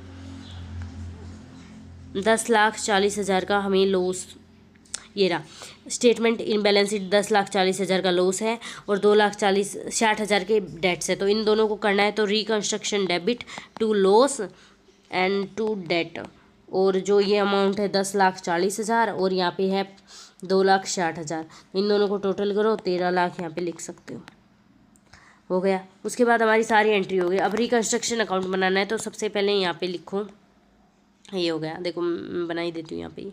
तो ये हमारा हो गया रिकंस्ट्रक्शन अकाउंट का फॉर्मेट। यहाँ पे क्रेडिट करना है, यहाँ पे डेबिट करना है। तो देखो रिकंस्ट्रक्शन अकाउंट क्या हो रहा है, क्रेडिट, टू क्रेडिट हो रहा है। तो यहाँ पे हम लिख देंगे बाई, किससे हो रहा है क्रेडिट, इक्विटी शेयर कैपिटल से, ठीक है। तो कितने रुपए में, 9 लाख रुपए में। उसके बाद ये हो रहा है क्रेडिट फिर से, तो 11% किससे, 11% प्रेफरेंस शेयर से, जो कि 2,50,000 में। ऐसे अकाउंट बनना है। ये फिर से क्रेडिट हो रहा है इन तीनों से, तो इन तीनों का लिख के ये लिख देंगे। फिर ये हो रहा है यहाँ पे क्रेडिट, तो फिक्स एसेट्स लिख देंगे, बाई फिक्स एसेट्स, जो अमाउंट है वो लिख देंगे। देन यहाँ पे ये डेबिट हो रहा है, तो यहाँ पे लिख देंगे by two profit and loss, और टू डेट्स लिख देंगे, और उसके अमाउंट यहाँ पे डाल देंगे। देन ये डेबिट हो रहा है टू, जो ये कैपिटल रिजर्व क्या है, इसकी एंट्री ये है। आपने यहाँ पे सारी चीज़ें लिखी, यहाँ पे भी सारी चीज़ें लिख दी। अब जो यहाँ पे ज़्यादा बैलेंस आएगा तो यहाँ पे जाएगा वो अमाउंट ट्रांसफ़र हो जाती है। लेट मी शो यू, एक सेकेंड। हाँ, आपने यहाँ पे ये अकाउंट बैलेंस कर दिया, ठीक है। अब सारी चीज़ें लिख दी, तो ये अकाउंट बैलेंस हो गया इस साइड से भी और इस साइड से भी। अब यहाँ पे 10,000 रुपये का फ़र्क आ रहा है। 10,000 रुपये यहाँ पे क्या है, कम है, यहाँ पे ज़्यादा है। तो हम क्या करेंगे, यहाँ पे रिजर्व में ट्रांसफ़र कर देंगे, जो कि बोलते कैपिटल रिजर्व, ठीक है। तो ऐसे ट्रांसफ़र होता है। ये रिकंस्ट्रक्शन अकाउंट होता है, जो कि इसको देख के ही बनता है कम्प्लीटली। एंड ये हमारी सारी एंट्रीज़ वगैरह हो गई है। तो एक सेकेंड, हमने कितना कर लिया है, हाँ, तो मैंने बताया था कि हमें कितने चैप्टर्स करने हैं। एक बार मैं इसको हटा देती हूँ यहाँ से। सो देखो, अभी हमने किया कंप्लीट हमारा, जो कि ये हमने बिल्कुल स्किप कर दी। क्यों? क्योंकि ये बहुत ज़्यादा लेंथी है और ये हार्ड लगेगी करने में, तो अभी इसको मत करो, पहले ये सारे कंप्लीट करो, फिर टाइम रहता है तो इसको कर लेते हैं। हमने यहाँ पे करा कैश फ्लो स्टेटमेंट, जो कि 15 मार्क्स का आता है। देन रेशियो किया, जो कि 3 to 9 मार्क्स का आता है, तो 9 हाईएस्ट रहता है इसका। देन हमने वैल्यू ऑफ शेयर्स नहीं किया, गुडविल किया हमने, जो कि कभी 15, कभी 18 एंड देन कभी 10 मार्क्स का भी आया है, तो कुछ भी आ सकता है रेंज। रिकन्स्ट्रक्शन किया, जो कि 18 मार्क्स का आता है ऑलवेज। एंड यहाँ पे हमने कर लिए 4 क्वेश्चन कर लिए। Question number 1, 2, 3 and 4। यहाँ पे पहला था गुडविल का, दूसरा था कैश फ्लो का, देन थर्ड था हमारा रेशियो का एंड देन फोर्थ था हमारा रिकन्स्ट्रक्शन का, इंटरनल वाला। सो हमने ये सारे क्वेश्चंस कर लिए हैं। अभी आई थिंक मतलब न्यूमेरिकल तो कम्प्लीटली डन हो गया होगा। आप इसके साथ 1-2 क्वेश्चंस प्रैक्टिस में लगा लो और उसके बाद ये कंप्लीट हो जाएगा। एंड अगर कुछ रहता है, थ्योरी रहती है, अभी थ्योरी के लिए अलग आएगा 1 शॉट, जो कि थ्योरी हमारी आती है 32 मार्क्स की। तो ये कम्प्लीटली मतलब बहुत ज़्यादा अच्छी है। और जो प्रोग्राम कोर्सेज है उसमें 40+ चल जाती हैं, 42 एंड उससे भी ज़्यादा। तो बीकॉम ऑनर्स के लिए स्पेसिफिकली थ्योरी पे फोकस ज़्यादा मत करना। क्यों? क्योंकि थ्योरी से पास नहीं होंगे, हमें प्रैक्टिकल न्यूमेरिकल करने ही होंगे बीकॉम ऑनर्स में। हाँ, एक बात मानो, अगर उसमें हमारा बीकॉम प्रोग्राम में, तो उसमें न्यूमेरिकल्स एक बार ना भी करो तो भी चल जाएगा, लेकिन ऑनर्स में ऐसा नहीं चलेगा। आपने ऑनर्स लिया है तो कुछ तो मेहनत करनी पड़ेगी। तो उसके लिए ये न्यूमेरिकल का डन हो गया हमारा। अभी हम करेंगे थ्योरी अगले 1 शॉट में। एंड ये एग्ज़ाम से पहले आ जाएंगे दोनों 1 शॉट्स। अभी इसको एडिट करके अपलोड करना है। Then so that's all about it and thank you. अगर इसकी PDF चाहिए तो कमेंट में बता देना, और टेलीग्राम पे अपलोड हो जाती है। Thank you so much for watching.